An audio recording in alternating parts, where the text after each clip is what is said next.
Hello everyone, welcome back to my channel Divinity Tarot, Six Word Truth. Always exposes darkness. तो कैसे हैं सब लोग? I hope everyone is fine and you are taking good care of your health as health is important. तो आज का topic कुछ इस तरह से है कि आपके ज़िंदगी में अवश्य क्या आप एक्सपीरियंस करने वाले हैं, क्या अनुभव होने वाला है आपका. ऑफ कोर्स क्या क्या घटनाएं जो है आप उनसे रूबरू होंगे. So of course it will be timeless, collective for all zodiac signs reading and it is a general prediction. Please like, share and subscribe the channel. Thank you so much for being with me. तो चलो देख लेते हैं कि आप किस तरह की घटनाओं को ठीक है एक्सपीरियंस करेंगे, क्या क्या हो सकता है आपकी ज़िंदगी में. सो universe but guides please guide करें कि मेरे जो व्यूअर्स हैं उनकी ज़िंदगी में ऑब्वियसली क्या होते हुए दिखाई दे रहा है. प्लीज़ गाइड करें. इस तरह से पता नहीं क्यों मुझे इस तरह से ऐसा महसूस हो रहा है कि I can see the letter R A. Okay, R and A I can see many of your name initials में स्टार्ट विद दिस. हो सकता है कि आपके जहाँ पे आप रहते हैं शहर या जहाँ पे भी हो, right, city, town, village, whatever, में start with the letters like this, या आपका नाम इस तरह से स्टार्ट हो सकता है. यहाँ पे देखो एक बहुत ज़्यादा मज़ेदार इंटरेस्टिंग सा चीज़, एक स्ट्रक्चर यहाँ पे बनते हुए दिखाई दे रहा है. जैसे एक इंसान, यहाँ पे उनके हाथ में कोई रस्सी है या कुछ है और उसके पेट है यहाँ पे, मतलब पेट डॉग या पेट कैट उस तरह से दिखता है. I can also see that there is like okay, this is like a dumbbell और समथिंग. तो मुझे यहाँ पे ये दिख रहा है कि आने वाले समय में आप सबसे ज़्यादा जो है ना खुशियाँ मनाने वाले हों और छोटी छोटी चीज़ों में बहुत ज़्यादा जो है आपका आनंद होगा, आप अनुभव करेंगे वो सारी चीज़ें. मुझे यहाँ पे ये भी दिखता है like you will focus more on your body, on your happiness. जो आप कहीं ना कहीं पे बहुत ज़्यादा ही आप अपना काम में फ़ोकस कर रहे थे और उससे उसके लिए क्या हो रहा था, सबसे ज़्यादा स्ट्रेस हो रहा था, सबसे ज़्यादा जो है प्रेशर बिल्डअप हो रहा था. ठीक है, कहीं न कहीं पे आपको जो है ना एंग्ज़ायटी इश्यूज़ भी हो रहे थे. So you will, it is not like that कि आप अपना काम छोड़ के आप घर में मतलब पूरी तरह से आप वहाँ पे ही हैप्पीनेस ढूँढ रहे हो, नहीं. यहाँ पे मुझे ये दिख रहा है आप अपने ऊपर सबसे ज़्यादा फ़ोकस करते हुए दिखाई दे रहे हो. And definitely I can also C like that इससे क्या हो रहा है ना, आपका पीस ऑफ माइंड यहाँ पे मेंटेन हो रहा है.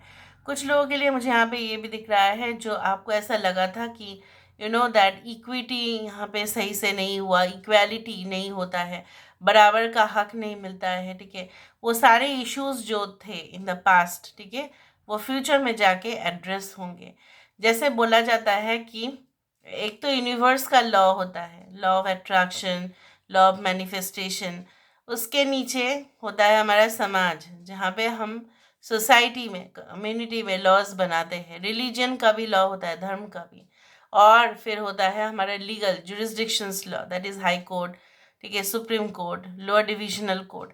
तो मुझे यहाँ पे ये दिख रहा है कि कहीं ना कहीं पे ऐसा माना जाता है कि अगर इस दुनिया में अगर किसी के साथ यहाँ पे न्याय नहीं होता है तो यूनिवर्स के जो एक सिस्टम है वहाँ से कोई बच नहीं सकता. मतलब जो जैसे कर्म करेगा, जो अगर किसी को गलती से भी कुछ पनिशमेंट मिला तो वो भी कॉम्प्रोमाइज्ड हो जाता है.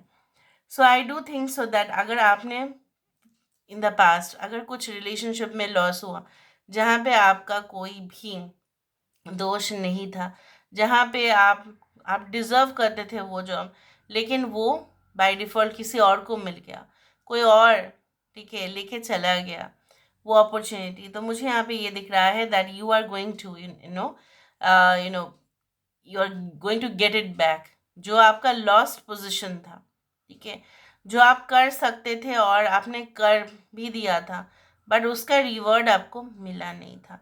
यहाँ पे देखो एक ब्यूटीफुल सा रोज़ यहाँ पे बन रहा है और आई कैन ऑल्सो सी दैट इससे काफ़ी ज़्यादा शेप्स बन रहे हैं. यहाँ पे देखो रोज़ कैंडीज भी बन रहे हैं, रोज़ से बना हुआ बहुत सारे डिज़ाइंस यहाँ पे है.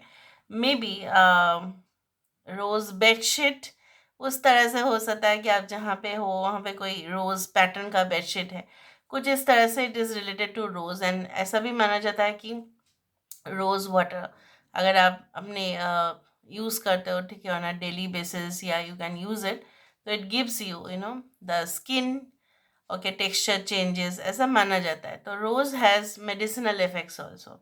सो जिस तरह से रोज़ को टी में भी यूज़ किया गया है, चाय में भी यूज़ किया जाता है। So I do think so that rose का एक जो यहाँ पे बताया जा रहा है स्पिरिचुअल सिग्निफिकेंस, कि it is really great. And उसका फ्रेगनेंस जो है ना, एक लाइफ टाइम तक लोग ना उसको मतलब याद रखते हैं। सबसे ज़्यादा जो प्यारा होता है ना, वो रोज़ का ही गुलदस्ता होता है, चाहे कोई भी फ्लावर्स ऐड करो। At the end of the day we can connect our self more with the rose. तो यहाँ पे ये बोला जा रहा है ना कि आपको जो है ना, जो apart from your materialistic desires, ठीक है, वो तो होगा ही, वो तो आपका जो है वहाँ पे तो सक्सेस है ही, लेकिन कहीं ना कहीं पे जो सिंपल चीज़ों के प्रति जब आप ज़्यादा फोकस करेंगे, तब आप देखेंगे आपके सारे जो विशेस है जो आपको मिलने चाहिए थे लेकिन नहीं मिल पाए, क्योंकि छोटी छोटी खुशियाँ में, छोटी छोटी खुशी में आप देखेंगे कि एबंडेंस आपके लाइफ में इसी तरह से आ रहे हैं। मुझे यहाँ पे और भी दिख रहा है, मैं आपको बता देती हूँ। आई can also see that this kind of structure, जहाँ पे मुझे ये दिख रहा है, this is like a rock, ये एक पत्थर जैसा है यहाँ पे। तो इस तरह से हो सकता है कि रॉक मतलब क्या है, कि हमारे रास्ते में जब हम चल रहे हैं उस रास्ते में वहाँ पे कोई पत्थर अगर आ जाता है, उसका मीनिंग यही है कि someone will try to put an obstacle in front of us, ताकि हम उस पार नहीं जाए, ठीक है, चाहे वो समुंदर के बीचों बीच हो, चाहे वो रास्ता के बीचों बीच हो, कहीं पे भी हो, तो वो एक तरीके के जो है ना रुकावट ही होती है, जिससे रिजल्ट होता है डिस्कम्फर्ट का, पेन का। तो मुझे यहाँ पे ये दिख रहा है, उसी से ही आप ग्रो करेंगे, उसी से ही आप लेसन्स सीखेंगे कि ठीक है, ये पत्थर है ना, ये कितना तक मुझे रोक सकता है, मुझे तो रोक नहीं सकता, क्योंकि मेरे अंदर जो है ना जान है। तो ऑब्वियसली ये जो जिसके अंदर जान नहीं है, उसको मैं तो हटा ही सकती हूँ, उसको मैं तो हटा सकती हूँ, उसको मैं तो चुनौती दे ही सकती हूँ, और उसको हटा के ही आप आगे बढ़ेंगे, चाहे वो कोई एनर्जी फॉर्म में भी रहे, उससे कोई फर्क नहीं पड़ेगा। You are going to access, okay, your right path. मुझे ये भी दिख रहा है कि there can be the possibilities कि it can happen like that. यहाँ पे इस तरह से भी दिख रहा है, लाइक दिस इज बिकम, ये तो रोज मैंने आपको कहा ही है, बट अगर हम यहाँ से देखें तो ये कुछ सर्कल्स भी बन रहे हैं। अगर आप यहाँ पे देखो, इसको जूम करो, यहाँ इसके अंदर सर्कल्स बन रहे हैं, इसका मतलब ये है कि सर्कल्स नेवर एंड। वो कहाँ से शुरुआत होता है और कहाँ पे ख़त्म, वो किसी को नहीं पता। वो शुरुआत होता है, फिर ख़त्म होता है, फिर शुरुआत होता है। It's a never ending circle, right. So I do think so that यहाँ पे इस चीज़ का ही ये प्रतीक माना जाता है।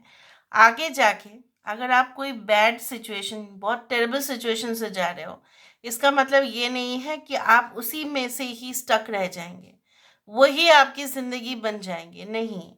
You are going to again start a new phase of your life, जहाँ पे हो सकता है कि बहुत ज़्यादा हैप्पीनेस हो, जहाँ पे हो सकता है बहुत सारे जो है मौके हो, आप उस मौके का सबसे ज़्यादा फ़ायदा उठाएंगे। You are going to play with the dynamics, you are going to play, okay, with your best side.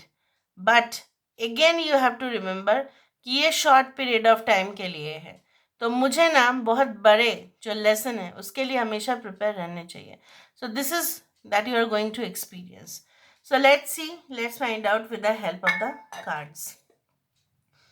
Okay, मुझे यहाँ पे ये भी दिख रहा है, कोई प्रॉब्लम्स हो सकता है कि आपके पार्टनर के साथ या जो भी है, उसको आप रिजॉल्व करेंगे over a cup of coffee, over का पीरियड ऑफ कन्वर्सेशन, बातचीत करके, कॉफ़ी में मीट करके, बहुत ज़्यादा लेंदी कन्वर्सेशन से, एक दूसरे को सुनने के बाद, ठीक है, when you will listen and they will also listen, उसके बाद उसका संभावना बनता है कि जितना भी एक स्ट्रॉन्ग अगर डिसीजन निकल के भी आया, तो वो दोनों का फेवर में ही होगा, जहाँ पे म्यूचुअल बेनिफिट होगा दोनों का। So let's see, let's find out. That what are you going to experience. Universe पर गाइड्स प्लीज़ गाइड करें कि मेरे जो व्यूअर्स हैं उनकी ज़िंदगी में of course and of course क्या वो एक्सपीरियंस करने वाले हैं। यूनिवर्स पर गाइड्स प्लीज़ गाइड करें क्या वो एक्सपीरियंस करने वाले हैं।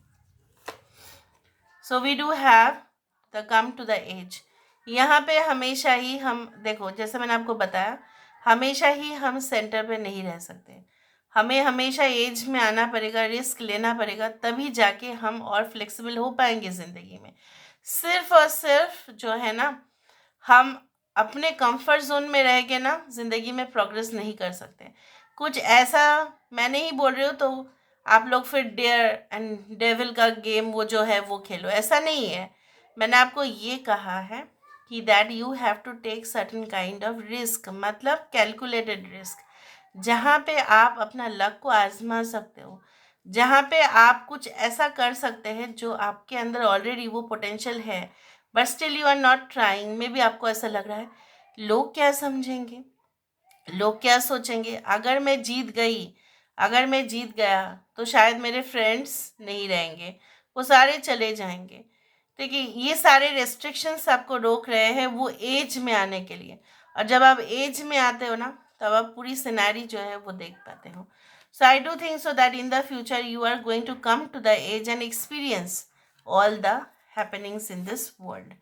No place like home. देखो मैंने आपको यही कहा, आपको अभी भी ऐसा लग रहा है कि नहीं घर जैसा कंफर्ट, घर जैसा कन्वीनियंट, ठीक है, कुछ भी नहीं होता। वो सही है, वो सत्य है, वो यूनिवर्सल ट्रूथ है। तो घर के जैसा कोई नहीं, अगर छोटा है घर तभी भी, अगर बड़ा है घर तभी भी, अगर मॉडरेट है तभी भी, घर से बेटर और कुछ हो ही नहीं सकता। लेकिन इस घर से भी दूर जाके, इस घर के, ठीक है, आसपास भी बहुत सारे ऐसे आप बोल सकते हैं कि हमारे पास वो मौके होते हैं जहाँ पे you can you can groom beyond, you can say that beyond the comfort of your house।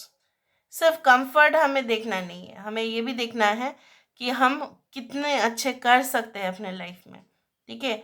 इससे हम क्या होगा, इससे क्या होगा बताओ, इससे यही होगा कि you are going to make your parents proud, you are going to make your family proud. वो तो कहीं नहीं जाने वाले, ठीक है। सिर्फ आपको जो है कुछ ऐसा ट्राई करना है in the future that will make you the person, okay, who you want to be in the future. अगर आप किसी के फुट स्टेप्स फॉलो करना चाहते हैं, उसी पर्टिकुलर प्रोफेशन में आपको लगता है कि उन्होंने इस दौरान ऐसा किया था तो मुझे भी करना चाहिए क्योंकि मैं उसी फील्ड से हूँ, ठीक है, you can do that. But still उनका सोल पर्पस, आपका सोल पर्पस अलग भी हो सकता है। देखो अनफिनिश्ड सिम्फनी, कुछ चीज़ों को आपको कंप्लीट करना पड़ेगा और करोगे भी फ्यूचर में। ऐसा नहीं है कि आधा अधूरा काम आप छोड़ देते हो, ऐसे इंसान आप नहीं है। लेकिन क्या होता है ना, जब हम कुछ न्यू चीज़ ट्राई करते हैं तो हमारा कर्तव्य बनता है कि पुराना चीज़ को एक क्लोजर दे दें। अगर आपको ऐसा लगता है कि नहीं आपके जो रिलेशनशिप्स है वो नहीं हो पाएगा क्योंकि आपने बहुत ज़्यादा टाइम दिया, पेशेंस अपने रखा, now you have to settle it. ऐसा नहीं कि आप आधा अधूरा छोड़ के उसको छोड़ के फिर दूसरा रिलेशनशिप्स में, ऐसा नहीं है। You have to complete it, you have to draw the line of closure कि ठीक है यहीं पे ख़त्म होता है, यही कारण है। दोनों मिलके आपस में, जैसे मैंने आपको कहा, आपस में बात कीजिए। अदरवाइज वही साइकिल में अगर आप स्टक हो गए तो कोई न्यू रिलेशनशिप्स में भी आप नहीं जा पाएंगे। सो इन द फ्यूचर मुझे यहाँ पे दिख रहा है जैसे सारे गामा पधा निसा, obviously it's a balance, is the harmony. एक धुन एक के बिना अधूरा ही है। तो उसी तरह से मुझे यहाँ पे ये दिख रहा है एक न्यू चैप्टर, एक न्यू फेज। ये देखो एक न्यू आप बोल सकते हैं कि लिरिक्स, दूसरा जो है प्रीवियस लिरिक्स के बिना जो है यहाँ पे प्रीवियस सेंटेंस के बिना आधा अधूरा ही रह जाता है। So you are going to complete it, 10 is the number for completion. So this is all about today's reading, guys. I hope you like it, and if you like, please do share and subscribe.